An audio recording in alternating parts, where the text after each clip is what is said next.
আসসালামু আলাইকুম।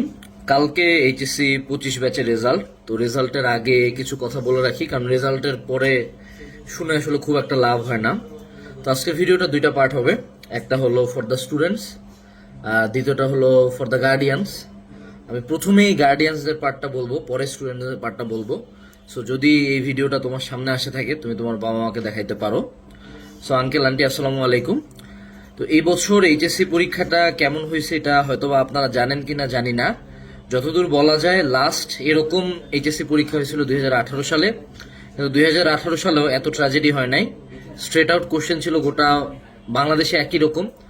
তার পরবর্তীতে আমাদের মোটামুটি প্রায় মাত্র 30,000-এর মতো মানুষজন জিপে 5 পাইছিল। এইচএসসি 18 ব্যাচের পরে এইচএসসি 25 ব্যাচের রেজাল্ট কেমন হবে আমরা জানি না। খারাপ হওয়ার সম্ভাবনা অনেক বেশি, হয়তো বা আমাদের চেয়ে একটু ভালো হইতে পারে। তো সেক্ষেত্রে আমি আপনাকে অনুরোধ করব যে এইচএসসি পরীক্ষার রেজাল্ট নিয়ে অতটা পাগল হইয়েন না। সত্য কথা বলতে গেলে, আপনার সন্তান যদি এখন অ্যাডমিশনের মোটামুটি পড়াশোনা করে থাকে এবং অ্যাডমিশনে আপনি দেখেন সে চেষ্টা করতেছে, তাকে রেজাল্ট নিয়ে খুব একটা খোটা দিয়েন না। আপনার পাশের বাসার ভাবি বা আপনার ফ্রেন্ড ছেলের বন্ধুরা যারা আছে, তারা যদি একটু ভালো করে থাকে, তাকে একটু সময় দেন। বাস্তবতা হইল, আমাদের মোটামুটি একটু বয়স হয়েছে এইচএসসি পার করার পরে। আমি দিনাজপুর বোর্ডে ফার্স্ট ছিলাম 2018 সালে, এবং গোটা বাংলাদেশে আমার সেকেন্ড হাইয়েস্ট নাম্বার ছিল।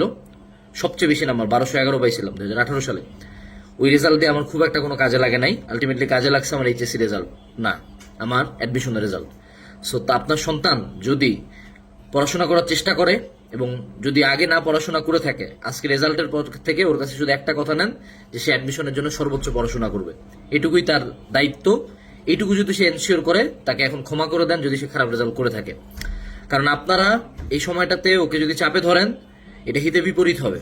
ওকে গালিগালাজ করবেন, মারবেন, অপমান করবেন, এটাতে আলটিমেটলি স্টুডেন্টের লাভ হয় না।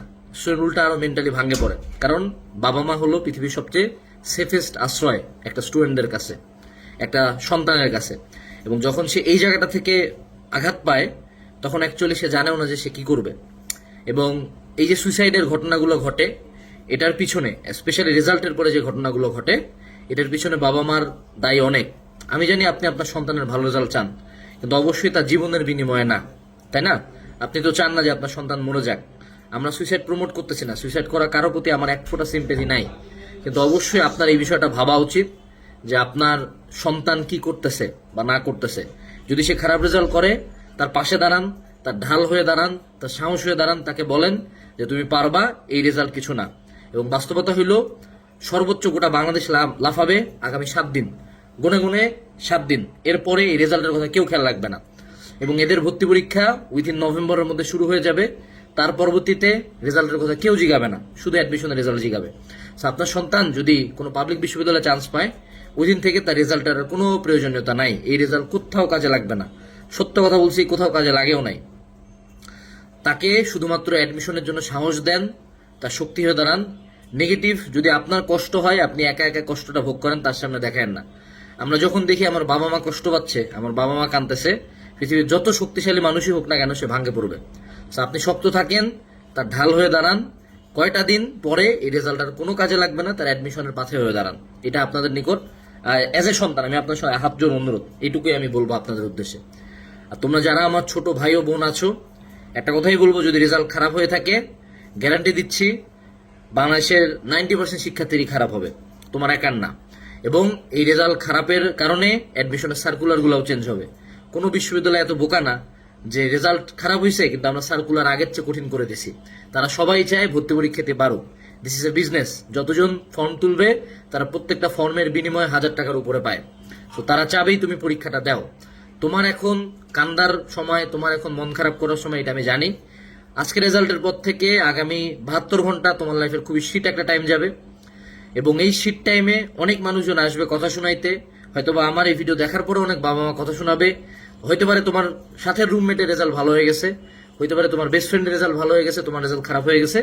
এইসব নিয়ে চিন্তা করবা না। আমরা অসংখ্য স্টুডেন্ট পাইছি যারা এইচএসসিতে ভালো রেজাল্ট করে কোথাও চান্স পায় নাই। কারণ সে রেজাল্টটাকে ভাবে নিয়েছিল প্রিভিলেজ, যে এইচএসসি পার হয়ে গেছে, অ্যাডমিশন পার হয়ে যাবো। তুমি পার হবা না। Admission is a complete different game. অ্যাডমিশনে কোথাও তোমার এইচএসসি রেজাল্ট লেখা থাকে না, তোমার নাম লেখা থাকে না, তোমার কলেজের নাম লেখা থাকে না, শুধুমাত্র একটা সিরিয়াল নাম্বার দেওয়া থাকে, দ্যাটস ইট।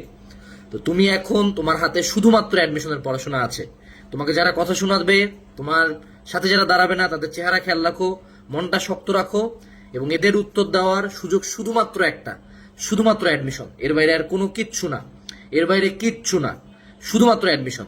সো সামনে তোমাদের অ্যাডমিশন খুব দ্রুত আগাবে। রেজাল্টের পরে যদি 7 দিন কান্দাকাটি করো, এই 7 দিন মাইনাস।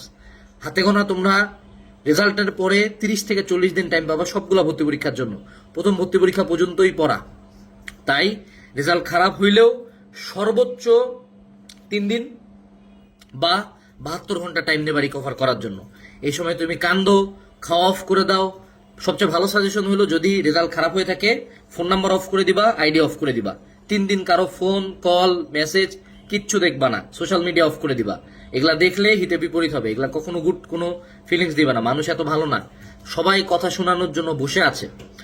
আরেকটা জিনিস মনে রাখতে হবে, যদি আজকে তুমি খারাপ রেজাল্ট করে সে টু সে সুইসাইডের মতো নিকৃষ্ট জঘন্য একটা পদক্ষেপে তুলে নাও, বাংলাদেশের মানুষজন, ইভেন এই সমাজ এক ফোঁটা তোমার দিকে ন্যূনতম দয়ার নিচে তাকাবে না, ন্যূনতম তোমার প্রতি কোনো ভালো বিহেভ করা হবে না। উল্টা তুমি যতদিন নাই এবং তোমার বাবা যতদিন বাঁচে আছে, তোমার মা যতদিন বাঁচে আছে, তাদেরকে উঠতে বসতে অপমান করবে।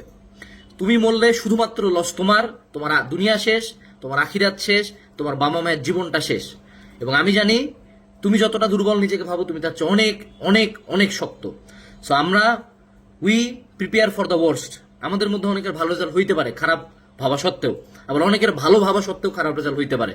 তো আমি ধরেই নিব আমার সর্বোচ্চ খারাপ রেজাল্ট হবে। এই সর্বোচ্চ খারাপ রেজাল্ট দিয়ে আমি কি করতে পারবো সেটা নিয়ে এখন চিন্তা করো। যদি আমরা আগে থেকেই খারাপের জন্য প্রিপেয়ার্ড হই, যদি ভালো হয় আলহামদুলিল্লাহ, যদি খারাপ হয় we were already prepared for that. So HSC 25 batch, আমরা জানি না তোমার সাথে কি হবে, ধরে নাও সর্বোচ্চ খারাপ হবে।